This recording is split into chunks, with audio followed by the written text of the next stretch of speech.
Halo, balik lagi dengan belajar bareng. Kali ini belajar bareng akan membahas SKB guru kelas ya, masih tentang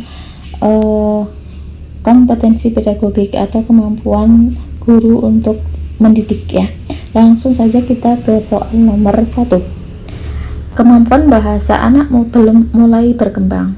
Pemikiran masih statis, belum dapat berpikir abstrak, dan kemampuan persepsi waktu dan ruang masih terbatas, merupakan perkembangan anak pada tahap A. Tahap sensori motorik, B. Tahap praoperasional, C. Tahap operasional konkret, D. Tahap operasional konkret lagi.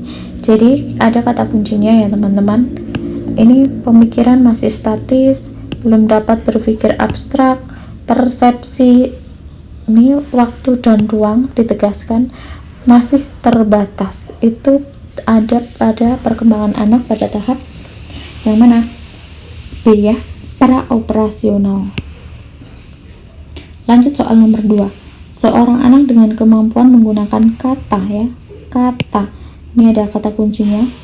Secara efektif baik lisan yaitu mendongeng, orator, penerjemah dan sebagainya, maupun tertulis berupa tulisan, misalnya sastrawan, penulis skenario drama atau film, fonologi atau bunyi bahasa, semantik atau makna bahasa, dimensi pragmatik atau penggunaan praktis bahasa.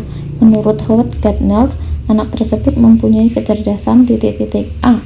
Kecerdasan bahasa atau linguistik, B. Kecerdasan logika matematika, logic mathematical, atau C. Kecerdasan ruang, D. Kecerdasan gerak tubuh ya. Ada kata kuncinya apa ya tadi? Mendongeng ya, terus ada penulis. Itu artinya mereka orang-orang yang anak-anak yang mempunyai kecerdasan bahasa linguistik. Kalau kecerdasan logika matematika pintar berhitung. Terus kecerdasan spasial atau ruang itu misalnya pintar membaca peta, itu merupakan kecerdasan spasial. Sedangkan kecerdasan gerak tubuh itu para atlet, para penari kayak gitu, anak-anak yang mempunyai kecerdasan gerak tubuh itu atau namanya kinestetik. Lanjut ke soal nomor 3. Untuk mengetahui kemampuan awal peserta didik ya, kata kuncinya kemampuan awal peserta didik, seorang pendidik dapat melakukan A. Pengayaan materi pelajaran. Kalau pengayaan itu akhir apa awal? Akhir ya. Setelah kita mencapai KKM, biasanya kita diberikan pengayaan, tugas pengayaan seperti itu. B. Refleksi. Refleksi itu merupakan kegiatan untuk mengingat kembali apa yang sudah dipelajari hari ini, seperti itu. Atau C. Latar belakang peserta didik. Ya, latar belakang orang tua, latar belakang pendidikannya, apakah itu untuk mengetes kemampuan awal. Atau D. Tes awal atau namanya pre-test.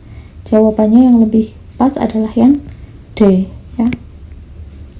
Lanjut kita ke soal nomor 4. Dalam mengidentifikasi kasus kesulitan belajar dapat dilakukan dengan metode criterion reference. Yang bukan merupakan tahapan metode criterion reference adalah kriteria reference itu kita misalnya menetapkan KKM seperti itu ya, gampangnya itu kita misalnya ada namanya KKM misalnya 6,0. Seseorang yang sudah mencapai KKM nilainya itu dikatakan lulus, yang belum berarti itu artinya mereka mengalami kesulitan belajar. Misalnya anak dengan nilai 5,0 padahal KKM-nya 6,0, maka anak tersebut nanti masuk ke kesulitan belajar, anak yang mempunyai kesulitan belajar. Nah, sekarang yang ditanyakan yang bukan tahapan. A. Menetapkan angka nilai kualitatif minimal yang dapat diterima, misalnya 5,0, 6,0. Ini ya tahapan ya. B. Membandingkan prestasi dari setiap siswa dengan angka nilai batas lulus tersebut. Secara teoritis, mereka yang angka nilai prestasinya berada di bawah lulus sudah dapat diduga sebagai siswa yang mengalami kesulitan belajar. Ya, ini tadi. C. Menganalisis kemampuan peserta didik. Kemampuannya itu kan banyak macam. Kemampuan apa dulu? Apa bahasa? atau matematika atau sini IPA gitu ya. D. Menghimpun siswa yang diduga mengalami kesulitan belajar serta mencari siswa yang mengalami gejala terparah, yaitu yang nilainya jauh di bawah siswa penderita kesulitan belajar lainnya. Iya, jelas ini ya. Kita intinya kalau metode kriteria itu kita membandingkan nilai yang diperoleh siswa dengan kriteria yang kita tetapkan ya, seperti itu kan. Kalau A ya, B ya, D pun seperti itu ya. Berarti yang bukan tahapannya itu adalah yang C. Nomor 5. Dalam kompetensi pedagogi, guru menguasai teori belajar dan prinsip-prinsip pembelajaran yang mendidik. Dalam prinsip pembelajaran yang mendidik, guru harus titik-titik. A. Melaksanakan proses pembelajaran sesuai jadwal. B. Menerapkan berbagai pendekatan, strategi, metode, dan teknik pembelajaran yang mendidik secara kreatif dalam mata pelajaran yang diampu. Atau C. Menggunakan strategi pembelajaran. Atau D. Hanya menggunakan teknik pembelajaran. Jadi prinsip pembelajaran yang mendidik, guru harus ngapain? Yang B ya jawabannya, menerapkan berbagai pendekatan, strategi, metode, dan teknik pembelajaran yang mendidik secara kreatif dalam mata pelajaran yang diampu. Lanjut nomor 6. Salah satu unsur strategi pembelajaran adalah mengidentifikasi dan menetapkan spesifikasi dan kualifikasi hasil output dan sasaran yang harus dicapai dengan mempertimbangkan aspirasi dan selera masyarakat yang memerlukannya. Penerapan dari unsur strategi di atas dalam konteks pembelajaran adalah titik-titik. Ya, jadi strategi pembelajaran yang menetapkan outputnya dan sasarannya itu apa, kayak gitu, berdasarkan aspirasi dari masyarakat. A. Menetapkan spesifikasi dan kualifikasi tujuan pembelajaran, yakni perubahan profil perilaku dan pribadi peserta didik. Atau B. Mempertimbangkan dan memilih sistem pendekatan pembelajaran yang dipandang paling efektif. Atau C. Mempertimbangkan dan menetapkan langkah-langkah atau prosedur, metode, dan teknik pembelajaran. Atau D. Menetapkan norma-norma dan batas minimum ukuran keberhasilan atau kriteria dan ukuran baku keberhasilan. Nah, di sini ditetapkannya kan ada spesifikasi ya. Spesifikasi output dari pembelajaran dan juga sasaran yang harus dicapai. Nah, merupakan prinsip strategi dalam konteks pembelajaran yang seperti apa? Yaitu yang ada kata ini ya, kualifikasi, menetapkan spesifikasi dan kualifikasi tujuan pembelajaran, yakni perubahan profil perilaku dan pribadi peserta didik. Jawabannya yang A.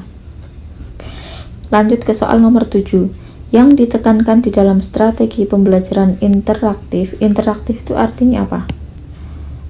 Komunikasi ya, komunikasi adalah ya yang ditekankan apa? A. Membangun inisiasi individu, kemandirian dan peningkatan diri. B. Diskusi dan sharing di antara peserta didik. C. Pembelajaran didominasi arahan dari guru. D. Proses penyampaian materi secara verbal. Yang ada komunikasinya itu yang mana? Komunikasi antar siswa seperti itu yang mana? Yang diskusi dan sharing di antara peserta didik. Jawabannya yang B. Lanjut soal nomor 8. Pada kurikulum 2013, penyusunan kurikulum dimulai dengan menetapkan SKL. SKL itu apa? Standar kompetensi lulusan ya.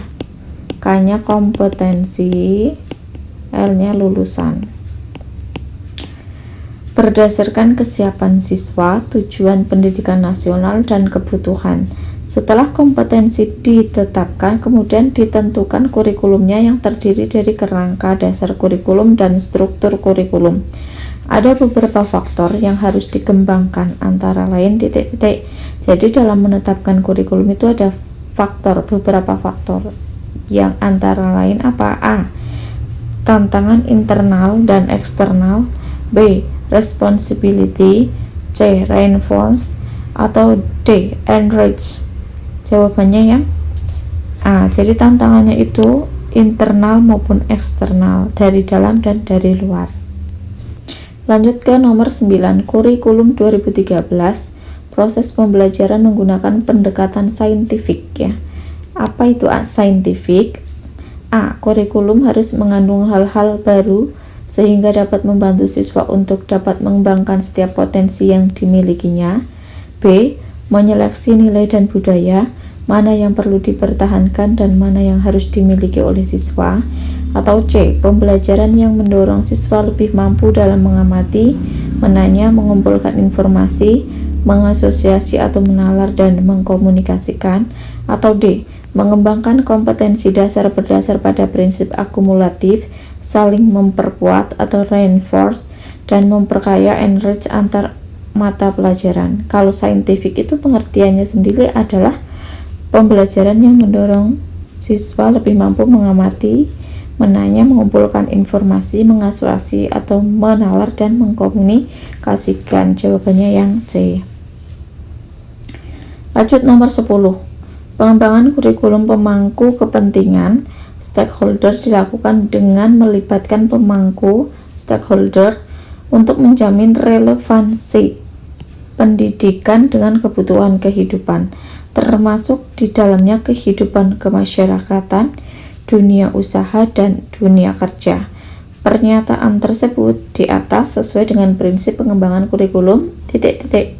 Jadi, pengembangan kurikulum itu harus menjamin adanya relevansi pendidikan dengan kebutuhan kehidupan. Apa itu kebutuhan kehidupan? Ya buat bermasyarakat, dunia usaha itu industri, dan dunia kerja. Nah, prinsip itu merupakan prinsip pengembangan kurikulum yang apa? A. Tanggap terhadap perkembangan ilmu pengetahuan, teknologi, dan seni. Atau B. Relevan dengan kebutuhan kehidupan. Atau C. Menyeluruh dan berkesinambungan. Atau D. Beragam dan terpadu. Kalau kita bicara tentang kebutuhan kehidupan, ini ada kemasyarakatan, dunia usaha, dunia kerja, itu artinya kan menyeluruh. Dan dimulai dari misalnya kebutuhan siswa itu untuk bermasyarakat, kemudian pada jenjang perguruan tinggi itu untuk dunia kerja. Itu artinya prinsipnya kurikulum itu dikembangkan dengan berkesinambungan ya, tidak hanya tentang bagaimana cara kita bermasyarakat, seperti itu. Jawabannya jadi yang C. Lanjut ke soal nomor 11. Kurikulum dikembangkan berdasarkan prinsip bahwa peserta didik memiliki posisi sentral, ya, posisi pusat atau sentral untuk mengembangkan kompetensinya agar menjadi manusia yang beriman dan bertakwa kepada Tuhan Yang Maha Esa, berakhlak mulia, sehat, berilmu, cakap, kreatif, mandiri, dan menjadi warga negara yang demokratis serta bertanggung jawab. Pernyataan tersebut di atas sesuai dengan prinsip pengembangan kurikulum titik-titik. A. Tanggap terhadap perkembangan ilmu pengetahuan, teknologi, dan seni. Atau B. Relevan dengan kebutuhan kehidupan. Atau C. Menyeluruh dan berkesinambungan. Atau D. Beragam dan terpadu. Ya, di sini jawabannya adalah beragam dan terpadu. Maksudnya apa? Ini kan tadi yang dikembangkan beragam ya. Tidak hanya tentang ilmu pengetahuan, tapi tentang akhlak ya. Dan terpadu. Semuanya itu untuk membentuk menjadi warga negara yang demokratis dan bertanggung jawab, itu seperti itu.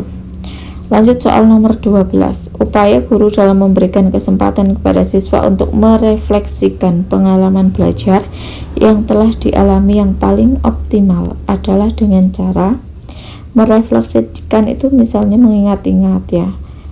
Bagaimana upaya guru? A. Guru memberikan tes atau pekerjaan rumah setiap akhir pekan. Atau B, guru menggunakan pertanyaan terarah maupun pertanyaan bersifat penelusuran saat pembelajaran berlangsung. Atau C, guru mewawancarai setiap siswa tentang capaian atau masalah belajar yang dihadapi siswa dalam belajar.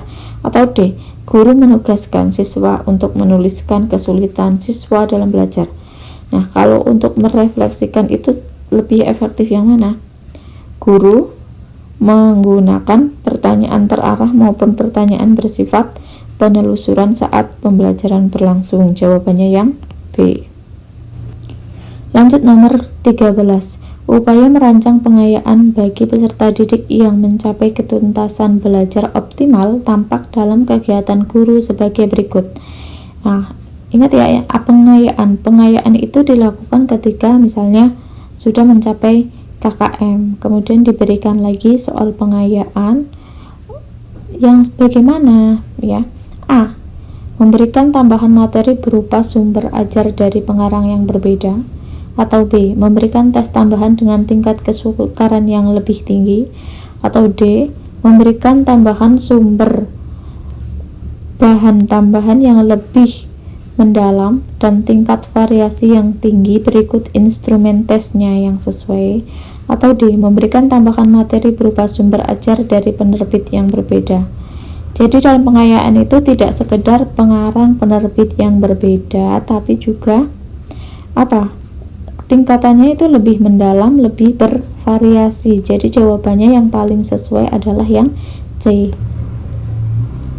Nomor 14. Yang dimaksud dengan penilaian adalah A. Pengumpulan dan pengolahan informasi untuk mengukur pencapaian hasil belajar peserta didik.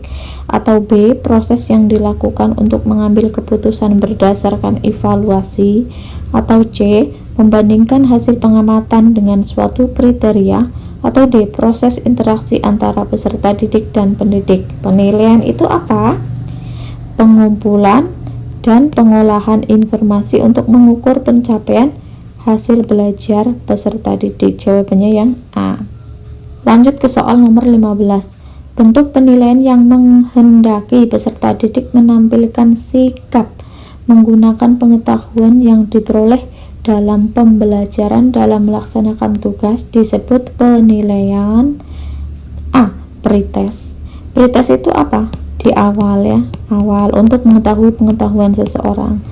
B. Post-test. Post-test itu seperti penilaian sumatif, tes sumatif ya, di akhir suatu pembelajaran. Yang C. Autentik. Ini asli ya, sikap asli. D. Non-autentik, berarti tidak asli, dibuat-buat. Jadi jawabannya yang mana kalau sikap?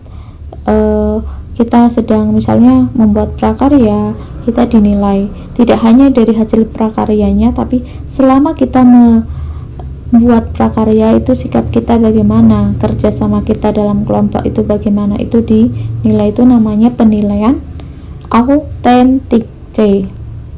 Nomor 16. Pendidik melakukan penilaian kompetensi siswa melalui observasi penilaian diri, penilaian teman sejawat atau peer evaluation oleh peserta didik.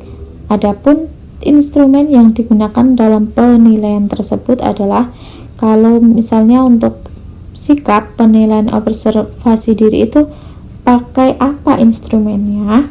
A. Skala rating, misalnya 1, 2, 3, atau sering, tidak pernah, jarang, itu namanya skala penilaian.